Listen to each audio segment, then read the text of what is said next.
I'm Phil Mattingly in New York at the Magic Wall, and we know Donald Trump has been projected to be the next president of the United States, but how did he do it? Well, let's start at the top line. Obviously, the blue wall was critical. If you look at the color, the blue wall currently, all three of those states are red. What about the Sun Belt states, North Carolina and Georgia? Red, red. What about Arizona and Nevada? Red and red.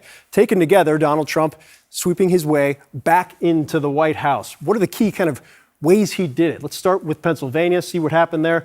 And what you'll see in Pennsylvania is two things. One, in Democratic strongholds like Philadelphia County, Kamala Harris, significant margin, underperforming what Joe Biden did in 2020. Democratic strongholds not hitting the margins, certainly not pushing past those margins. The same in the collar counties as well. When you look at what Donald Trump was able to do in his strongholds, say Beaver County, running up a bunch of vote outside of Pittsburgh. What did Donald Trump do in 2020? He won by just shy of 18 points, doing better in 2024. That was the story throughout the battlegrounds. One thing I do want to say, though, this was not just a battleground win for Donald Trump. Where did he outperform by more than 3% in any county across the country? Every county you see filled in, blue or red, is where Donald Trump outperformed during this election, and this election count, by more than 3%. That is sweeping. And across the country, that is a statement victory for Donald Trump.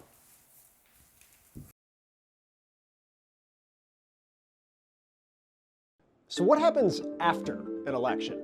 Turns out, a lot. Officials count the ballots in the states, and while news agencies like CNN may project a winner of the presidential race, it doesn't mean it's over, especially if there are legal challenges. It could actually take weeks. Now, the vote must be certified by December 11th, and that's where the Electoral College comes into play. See, you may remember, you actually vote for electors. Has the tally been completed?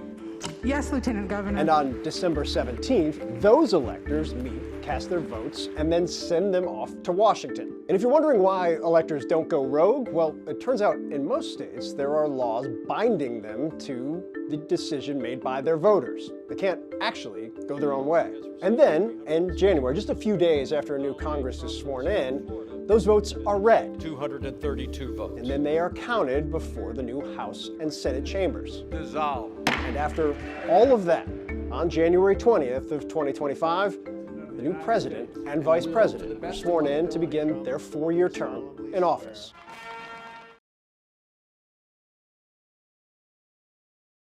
Many people have told me that God spared my life for a reason.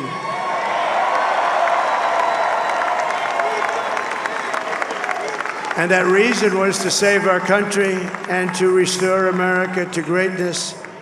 And now we are going to fulfill that mission together. We're going to fulfill that mission. The task before us will not be easy, but I will bring every ounce of energy, spirit, and fight that I have in my soul to the job that you've entrusted to me. This is a great job. There's no job like this. This is the most important job in the world. Just as I did in my first term, we had a great first term, a great first term. I will govern by a simple motto: promises made, promises kept. We're going to keep our promises. Nothing will stop me from keeping my word to you, the people. We will make America safe, strong, prosperous, powerful, and free again. And I'm asking every citizen all across our land to join me in this noble and righteous endeavor. That's what it is. It's time to put the divisions of the past 4 years behind us. It's time to unite. And we're going to try. We have to try. And it's going to happen. Success will bring us together. I've seen that. I saw that in the first term when we became more and more successful. People started coming together. Success is going to bring us together, and we are going to start by all putting America first. We have to put our country first for at least a period of time. We have to fix it. Because together we can truly make America great again for all Americans. So I want to just tell you what a great honor this is. I want to thank you. I will not let you down. America's future will be bigger, better, bolder, richer, safer and stronger than it has ever been before. God bless you and God bless America. Thank you very much. Thank you. Thank you very much.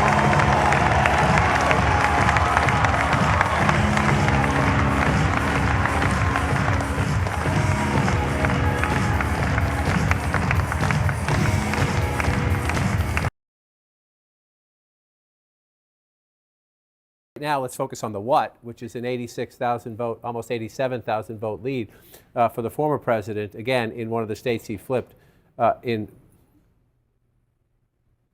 I just want to pull that out to make sure I'm right. Yes, he's leading in all three of them now. Oh, wait, that changed while we were that talking. changed while we were talking. She was ahead in Michigan, and now now she is no longer ahead. Now Donald Trump is in the lead. Right now, not all the votes are counted, but right now he's leading in all three blue wall states. Plus North Carolina, plus Georgia, plus Arizona, plus Nevada. We're not done with the count. We're not done with the count. But this is right now the map of 2016. That is the map of 2016, and that is the 5-alarm fire inside the Harris campaign to get on the phone. Again, we're not done, and we lived through 2020. And I want to say it again, slowly and clearly. 2020, this time of night, there were states that changed, and they were largely, Pennsylvania changed, Trump was ahead in Georgia, things have changed. There's not as many mail ballots out there as in 2020, so I would not expect as dramatic a swing. The question then becomes, go state by state, county by county, is the math there? And, I'm trying to be fair and trying to be, it's possible, it's possible. When you're leading in all of them, and you're Trump, that's what you're sitting in the headquarters. So maybe they're not going to win them all, right? Maybe they're not going to win them all, but they're leading in all of them right now. Here is some of the viral misinformation we are seeing this election day. There are videos floating around social media that have the FBI logo on them that the FBI say are totally fake. One of the videos looks like a report from CBS News and falsely claims the FBI told people to vote remotely and not to go to polling locations because of a threat of terrorism. Now, CBS said the video is fake, and the FBI said that the claims in the video do not accurately represent the current threat posture or polling location safety. There's also a video from a conservative activist that has more than 2 million views on X. That video falsely claims that non-citizens in Philadelphia are being told that they can vote. The city commissioner in Philly has said that the video is inaccurate. Now, of course, this plays into a wider set of conspiracy theories about undocumented people voting this election, but the facts are non-citizens are not able to vote in US federal elections, and election experts say that cases where undocumented people even try to vote are extremely, extremely rare.